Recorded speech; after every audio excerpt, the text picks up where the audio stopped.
Meus irmãos, muito provavelmente você já viu essa cena, já presenciou essa cena conversando com alguém, com alguma pessoa. E aí há pessoas que você está dialogando, né, ao longo do dia, no seu trabalho, na sua família. E a pessoa sempre tem uma desculpa para tudo que ela faz. Sempre diz assim, não, mas é porque, assim, não foi bem do jeito que você viu. Não, é assim, eu sei que eu errei, mas eu tentei fazer a coisa certa. Eu sei que eu não sou perfeito, mas pelo menos eu não sou como o fulano. São pessoas que toda hora tentam se justificar. Você conhece alguém assim? Melhor, pense com calma aí. Será que você também não age assim algumas vezes?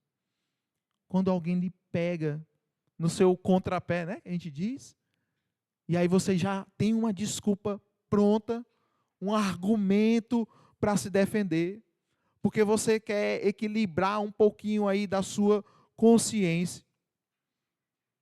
Será que às vezes também nós não nos comportamos dessa forma, com mais, tentando se justificar?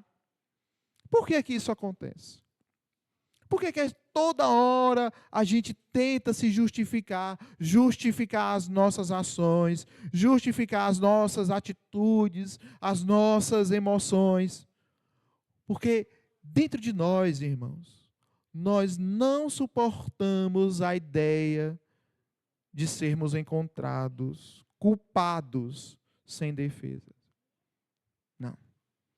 Nós sempre queremos ser vistos como justos. Nós queremos ser aceitos. Nós queremos, no fundo, ouvir assim, que está tudo bem conosco. Está tudo bem. Não precisa se justificar. Ou então, a sua justificativa foi aceita. Por que é que isso acontece, irmãos? Porque isso aponta algo em nossa relação com Deus também. Nós queremos ser justificados diante das outras pessoas, ou nós queremos nos justificar diante das outras pessoas, justificar as nossas ações, as nossas emoções, porque no fundo, nós queremos nos justificar diante de Deus. E isso, irmãos, invade o nosso coração. Invade o nosso coração, que às vezes a gente pensa assim, não, mas assim, Deus sabe que eu tenho feito a minha parte. Não, mas é que assim, eu sou da família que iniciou essa igreja. Deus vai me amar por conta disso. Não, Deus sabe que eu não sou tão ruim assim. Eu oro, eu venho à igreja, eu tento.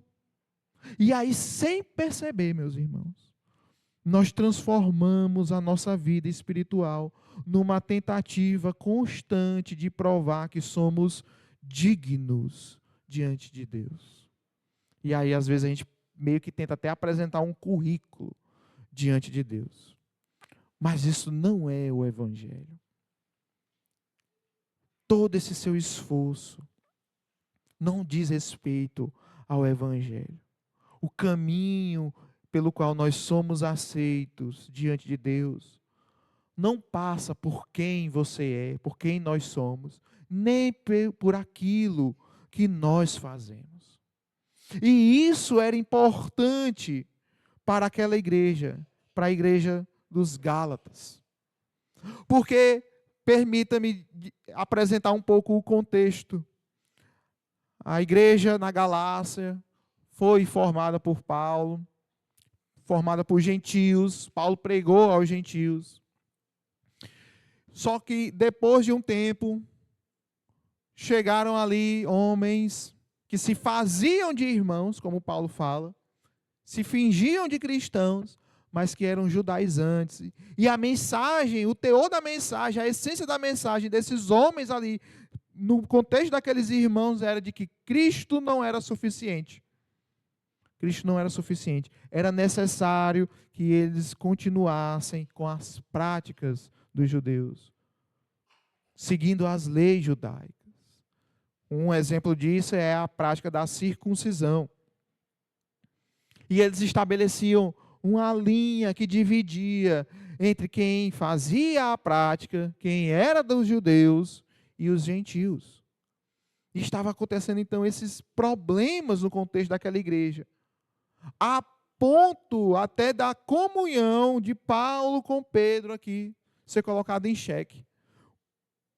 Então, esses homens, inclusive, acusavam também Paulo de que era um apóstolo menor, que a mensagem de Paulo era menor. E Paulo começa, então, essa epístola defendendo não apenas o seu chamado, mas também defendendo, mais ainda, o Evangelho de Cristo Jesus. E Paulo vai falando, explicando que ele teve comunhão com Pedro, com Tiago, com João, que eles tiveram comunhão ali na mensagem, nos versículos anteriores, aí do capítulo 2, você pode ver isso depois. E quando chega no versículo 11, Paulo diz que algo aconteceu. O mesmo Pedro que concordou com a mensagem de Paulo, agora estava andando fora do Evangelho. Estava andando, inclusive, com certa hipocrisia. Porque estava se comportando de uma maneira com os gentios, e quando os judeus chegavam, ele se comportava de outra maneira, com dissimulação, como diz aí o versículo 13. E Paulo, então, começa a confrontar Pedro em suas atitudes. Pedro, a forma como você tem andado não condiz com o evangelho que você prega. Por quê? Porque ele estava andando como os judaizantes, que tentavam se justificar por quem eles eram e por suas atitudes. Estavam buscando a justiça por seu próprio valor, por suas próprias ações. Mas a mensagem do Evangelho é justamente essa, de que a justiça não vem de nós. A justiça é recebida por nós. E é isso que Gálatas 2, 15 e 16 vai nos ensinar. E hoje, se Deus permitir, nós vamos sair daqui sem mais aquela tentação de nos provar diante de Deus. Nós vamos sair descansados em Cristo Jesus, porque o verdadeiro Evangelho mostra que a nossa justificação não está em nós, mas está inteiramente em Cristo Jesus. O verdadeiro Evangelho mostra que você não é justificado por quem você é, mas por quem Cristo é. E é isso que a gente encontra no versículo 15. Vamos ler, irmãos, todos juntos, o versículo 15? Nós, judeus por natureza e não pecadores entre os gentios. Paulo aqui está ainda confrontando Pedro por conta da sua hipocrisia. Ele usa esse evento, então, para desenvolver o tema da justificação. Por quê? Porque os judeus pensavam que eram justificados por conta do seu próprio sangue. Eles pensavam assim: não, eu sou descendente de Abraão. Eu sou da nação de Israel, do povo eleito por Deus. Eu sou justificado, eu já nasci justificado. E para o judeu havia então essa clara distinção entre o povo de Israel e as demais nações. Por isso as demais nações aqui eram conhecidas como pecadores. Por quê? Porque os judeus se achavam o quê? Santo. Eu sirvo a um Deus santo, eu fui circuncidado, então eu sou santo. Já nasci assim. Deus me deu as leis santas, eu obedeço até o fim essas leis. E aí essa ideia do judeu estava entrando na igreja. E estava corrompendo a mente dos irmãos ali, a ponto deles desprezarem qualquer outro irmão que não fosse judeu como pecadores. Estavam a ponto de serem até mesmo racistas em relação a outras nações. Pedro e os outros cristãos judeus pareciam sentir esse desprezo por irmãos de uma outra origem nacional. como se fosse uma raça até mesmo inferior. Pedro estava permitindo que essas diferenças culturais ganhassem maior importância do que a unidade do Evangelho. E vejam só, é o mesmo Pedro que já tinha ouvido Cristo falar que o reino de Deus iria alcançar outros povos, outras nações. E Paulo estava precisando aqui relembrar Pedro que a etnia deles não era um fator de salvação. O fator de salvação é crer em Cristo Jesus e na sua obra. Por isso, Paulo e Pedro haviam anteriormente aqui concordado que Deus aceita o pecador através da fé em Cristo e por causa da obra que Cristo consumou na cruz. Esse é o único caminho de salvação para todos os pecadores, tanto para judeus como para gentios. Porque se não há distinção entre eles quanto ao pecado, também não há distinção entre eles em relação ao modo de salvação. E quando Paulo então diz aqui que os judeus confiavam na sua origem, parece algo assim distante de nós. Porque, afinal de contas, pelo que eu saiba, não tem nenhum judeu aqui, né? Tem ninguém aqui que nasceu lá em Israel. Mas como é que isso é realidade em nossos dias? Veja, irmãos, você realmente não nasceu lá em Israel. Talvez não seja um descendente direto do povo judeu. Mas ainda lutamos contra esse espírito de confiar em quem nós somos. Talvez você não diga eu sou descendente de Abraão. Mas às vezes você pode dizer, eu nasci num lar cristão.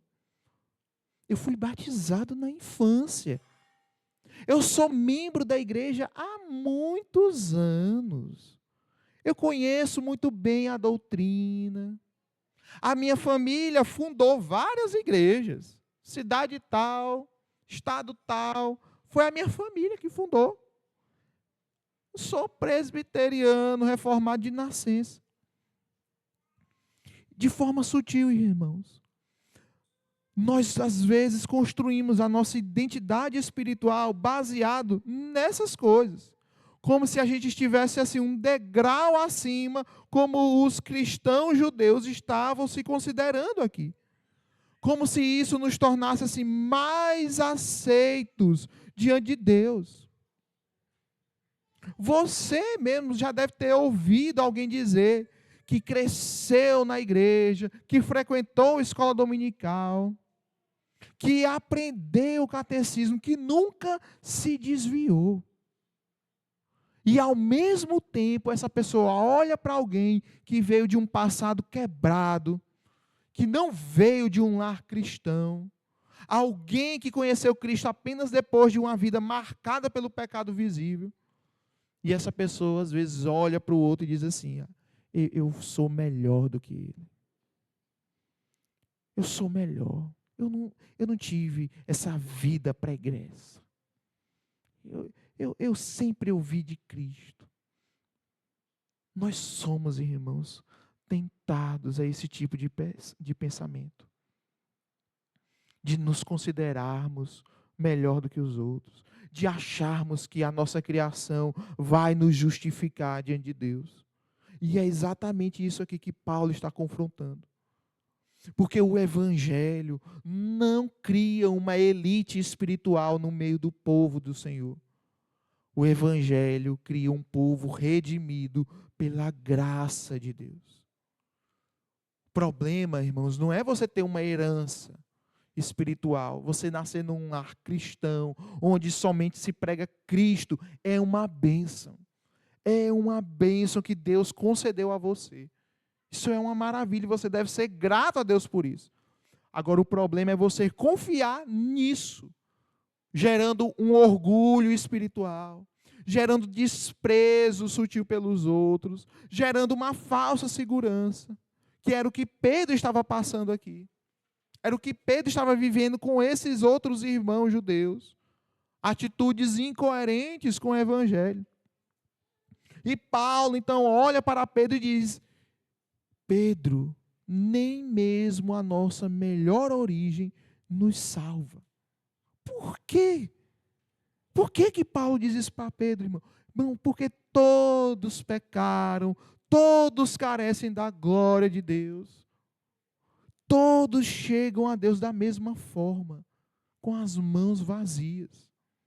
Nós nos achegamos a Deus com as mãos vazias, não por quem nós somos, mas nós nos achegamos a Deus por quem Cristo é, verdadeiro homem, verdadeiro Deus, o Cordeiro Santo, sem pecado, que tomou o nosso lugar, que morreu e que ressuscitou. É por quem Cristo é que nós somos justificados. Então, trazendo já algumas aplicações, irmãos. Em primeiro lugar, examine em que você está confiando. Pergunte ao seu coração. Nós devemos sondar o nosso coração com a ajuda do Senhor. Então, pergunte com honestidade: o que é que me torna aceito diante de Deus?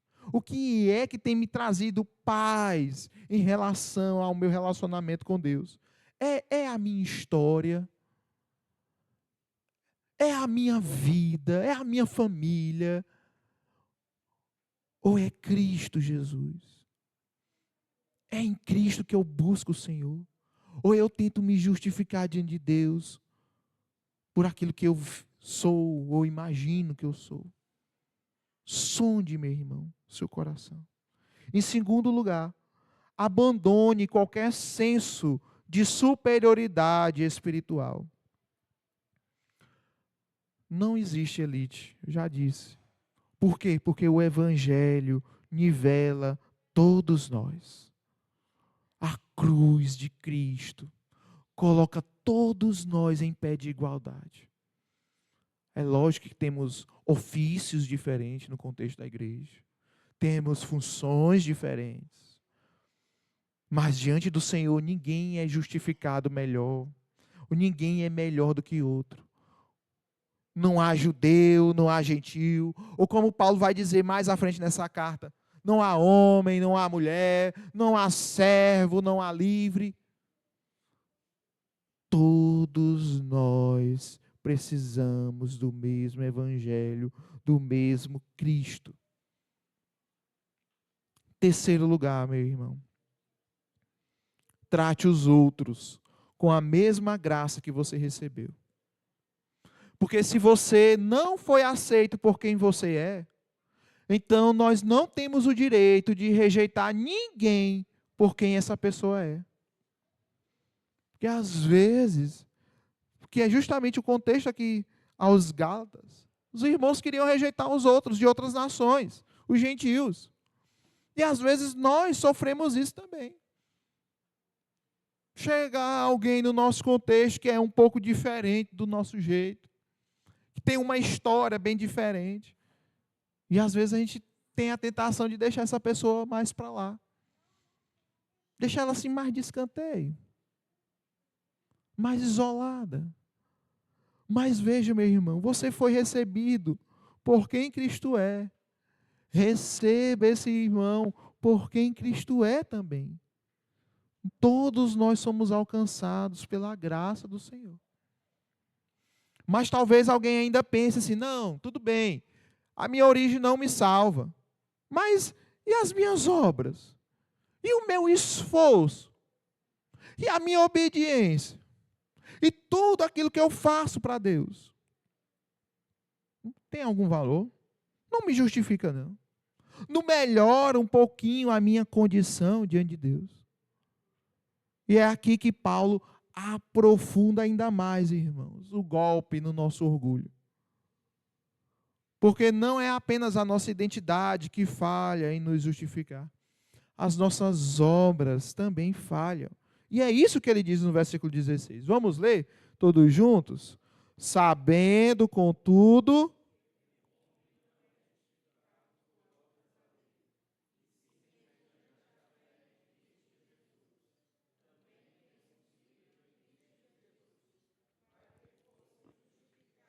pela fé em Cristo, e não por obras da lei, pois por obras da lei ninguém será justificado. Olha que coisa interessante. O versículo começa com a palavra aí, sabendo, né? Paulo estava lembrando Pedro e lembrando a nós também que a fé cristã envolve o aspecto de conhecimento, de saber mesmo, de uma fé inteligente. Não é algo assim que a gente tem que absorver com a mente fechada, com os olhos fechados, não.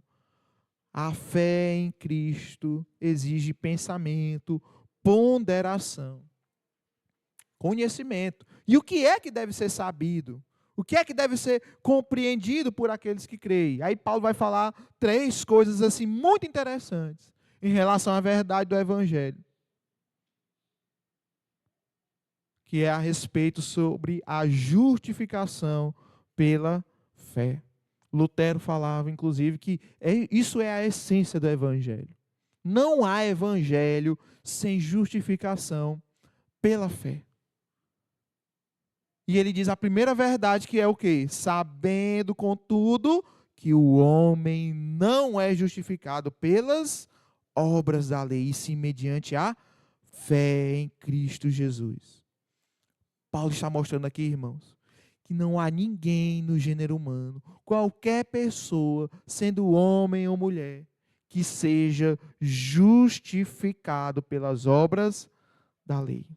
E o que é ser justificado? O que é justificação? De uma forma bem direta, irmãos, justificado é alguém que é declarado como justo. É alguém que não cumpriu a justiça, mas que em razão de uma outra pessoa, da justiça de outra pessoa, esse alguém é declarado justo. E por que é que todos nós queremos ser justificados? Ora, porque todos nós queremos ser contados como justos. Por isso que todo tempo nós estamos justificando os nossos atos.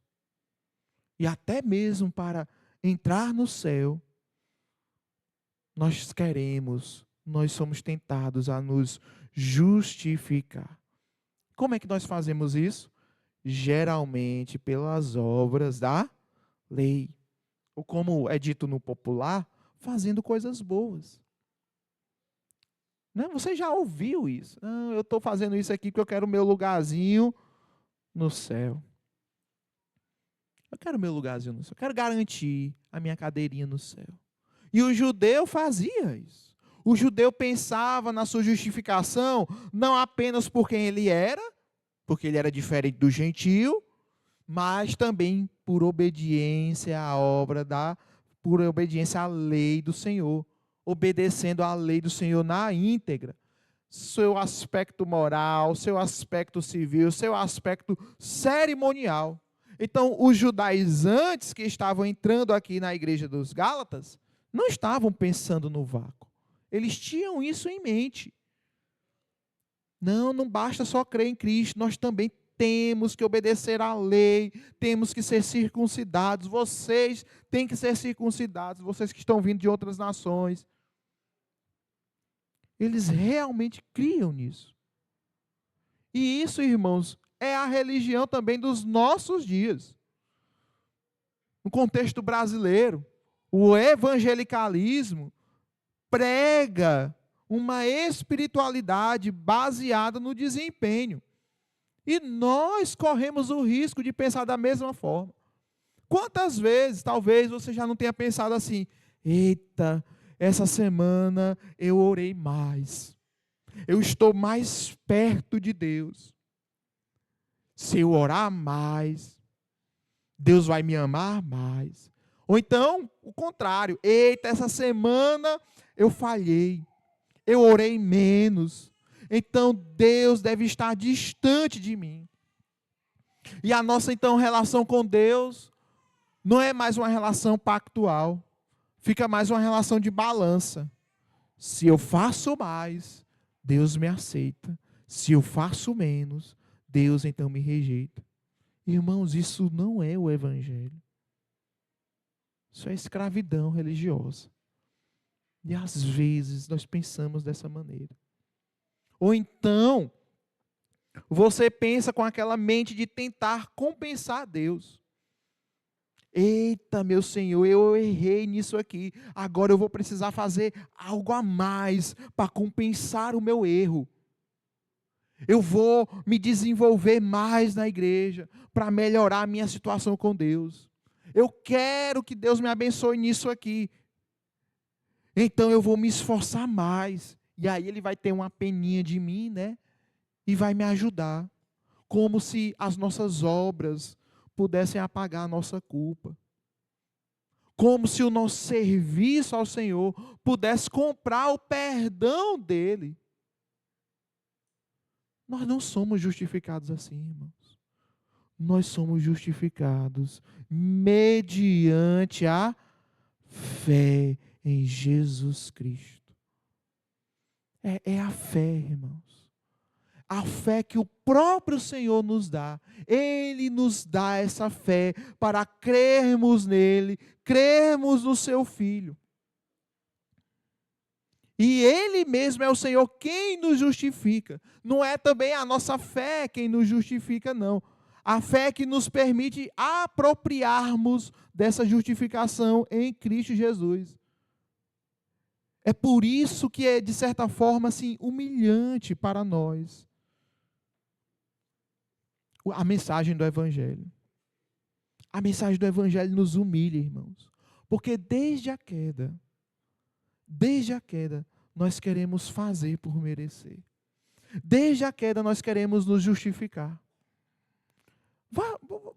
Veja lá depois, Gênesis 3.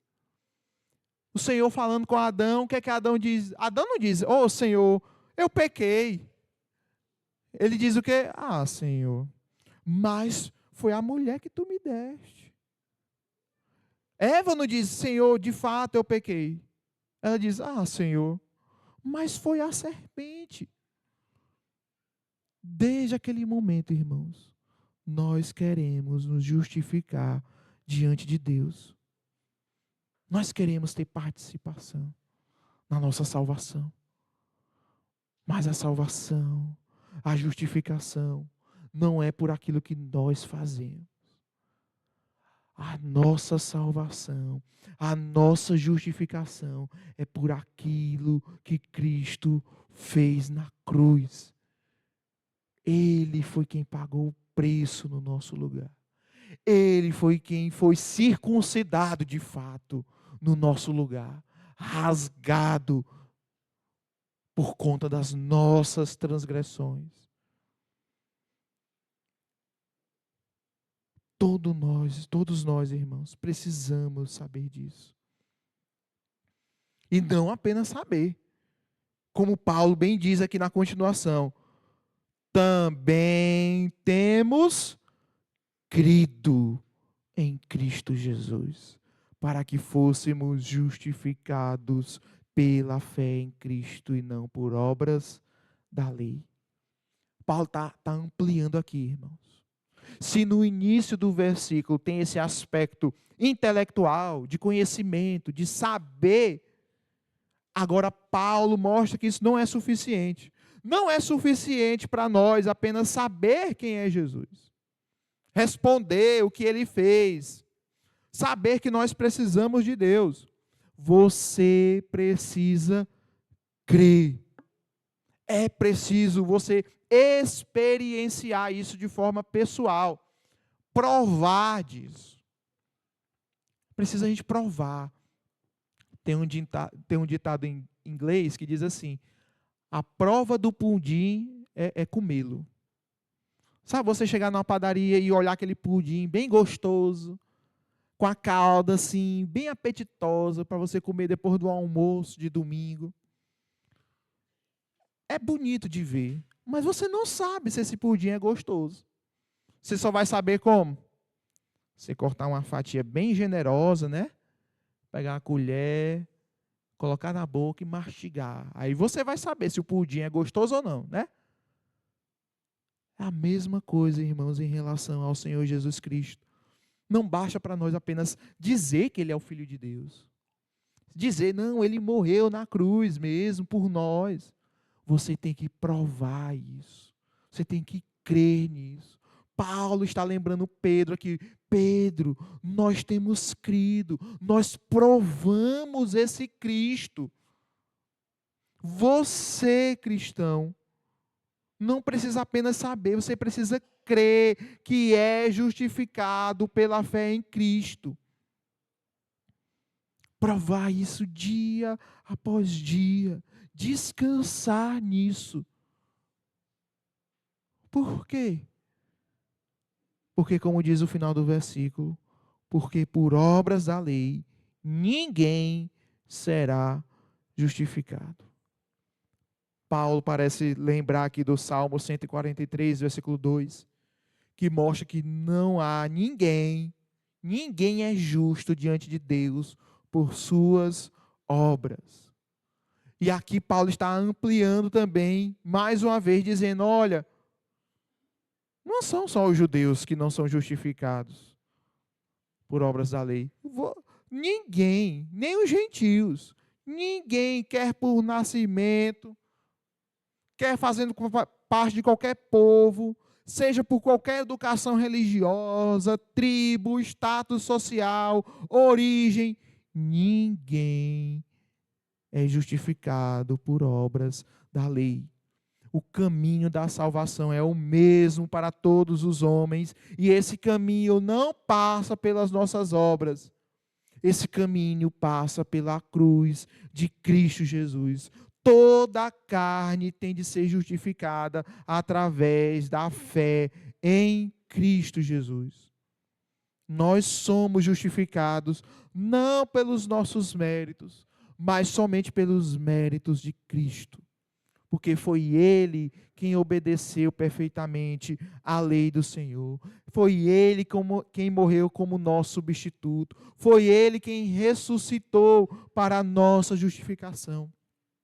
Por isso que Calvino disse, somos justificados, não porque somos justos, mas porque Cristo é a nossa justiça. Cristo se fez justiça em nosso lugar, em nosso favor. Foi porque Ele disse, está consumado. Está consumado. Não precisa mais os homens fazerem qualquer coisa para a sua justificação. Eu já cumpri aquilo que deveria ser cumprido na cruz. Então, meu irmão, já trazendo algumas aplicações de forma mais direta. Em primeiro lugar, abandone a lógica de barganha com Deus. Essa é uma grande tentação que nós temos. De tentar ganhar Deus por aquilo que fazemos, seguindo as obras da lei, fazendo boas ações. Você vai obedecer à lei não para você ganhar um favor de Deus, mas porque você já ganhou um favor de Deus. Isso é muito diferente, isso muda muito a nossa forma de pensar e de agir. Então não procure ganhar o favor de Deus. O favor de Deus já se manifestou a você em Cristo. Ame o Senhor, ame o seu irmão, ame a palavra do Senhor, porque Cristo já ganhou para você esse favor diante de Deus. Em segundo lugar, meu irmão, descanse na obra completa de Cristo. Nós, às vezes, vivemos cansados espiritualmente. Porque nós pensamos assim, eu ainda não fiz o suficiente para Deus. E isso é verdade. Nós estamos longe de alcançar o que é suficiente para Deus. Mas Deus nos ama apesar disso. Nós somos amados pelo Senhor por conta daquilo que Cristo fez, por conta da justificação que temos em Cristo, irmãos. Então descanse. Deus não lhe aceita mais ou menos por aquilo que você faz, não, pelo seu desempenho. Deus não nos ama em razão do nosso desempenho. A sua justificação não repousa em seu desempenho. A sua justificação é uma certeza em Cristo Jesus. Isso deve acalmar o seu coração, que não depende de nós, não depende daquilo que fazemos. Graças a Deus por isso. E meu irmão, em terceiro lugar, sirva a Deus com a motivação correta. Você deve continuar a orar, a obedecer, a servir ao próximo, não para ser aceito, mas porque você já foi aceito. As suas obras do reino de Deus não são a raiz da salvação. As suas obras no reino de Deus são o fruto da salvação, que já foi conquistada por Cristo. E em último lugar, meu irmão, algo que às vezes nós ignoramos. Às vezes nós pensamos assim, não, tem uma pessoa ali que ainda não é crente, ela precisa ouvir o evangelho. Aí nós concentramos a mensagem do evangelho para os descrentes. Mas esse texto mostra para nós que nós precisamos ouvir a mensagem do evangelho. Pregue o evangelho para você todos os dias, porque o nosso coração é teimoso em esquecer. Veja que Pedro viveu com Cristo, participou do ministério de Cristo Jesus terreno, o ministério terreno de Cristo. E ainda assim estava precisando ouvir a mensagem do evangelho. Imagine nós, né? Nós precisamos ouvir essa mensagem do evangelho todos os dias. Diga para você mesmo, diga para o seu coração: a minha justiça não está em mim, a minha justiça está em Cristo. É dessa mensagem que nós mais precisamos, irmãos. Você precisa lembrar que não é justificado por quem você é, nem por aquilo que você faz. Você é justificado por quem Cristo é e por aquilo que Ele fez. Ele viveu a vida que você não viveu. Ele morreu a morte que você merecia. E Ele ressuscitou de forma definitiva, nos dando garantia da nossa justificação. Pela obra de Cristo, nós entendemos, irmãos, que a justiça foi satisfeita, que o sacrifício já foi aceito pelo Senhor, que nós que somos pecadores, somos agora declarados justos diante de Deus. Por isso é que a cruz não foi uma derrota. Por isso que o túmulo não foi o fim. O túmulo está vazio, porque Cristo saiu de lá. E ao sair de lá, Cristo nos trouxe não apenas o perdão, nos trouxe também a justificação para todo aquele que crê. Talvez você chegou hoje aqui para cultuar o Senhor, mas com um peso no coração de uma culpa que não passa, um pecado que você cometeu, que ainda atormenta o seu coração. Ou então com aquela sensação de que nunca faz o suficiente para Deus. Está cansado, tentando e falhando. Ou então talvez você chegou aqui hoje se apoiando na sua história, na sua moral, no seu esforço. Mas a ressurreição de Cristo nos chama a deixar tudo isso aos pés da cruz. E ouvir mais uma vez o que Cristo disse: está consumado. Não há mais dívida, não há mais condenação, não há mais necessidade de provar nada, porque aquele que morreu vive, e aquele que vive é a nossa justiça. Então, meu irmão, não saia daqui hoje confiando em você mesmo, confiando nas coisas que você faz. Saia hoje descansando em Cristo, confiando somente em Cristo e se gloriando somente em Cristo. Porque quando você estiver diante de Deus, você não vai mais precisar dizer: "Oh, Senhor, mais isso. Oh, Senhor, é porque eu era membro da igreja do Parque Jurema. Oh, Senhor, é porque eu fiz isso e aquilo." Não. Essas coisas não importam. Quando você estiver diante de Deus, o que importa é somente que você foi justificado em Cristo. É Ele olhar para você e ver a justificação de Cristo em você. E isso é suficiente. Confie somente em Cristo. Que o Senhor Deus aplique a sua palavra aos nossos corações, irmãos. Vamos curvar nossas cabeças, vamos orar ao Senhor. Logo depois eu passo a palavra ao reverendo Jefté. Ó Senhor, nós louvamos o Teu nome, Pai, porque mais uma vez podemos ouvir a Tua palavra. Obrigado. Tua palavra, Pai, que confronta o nosso pecado.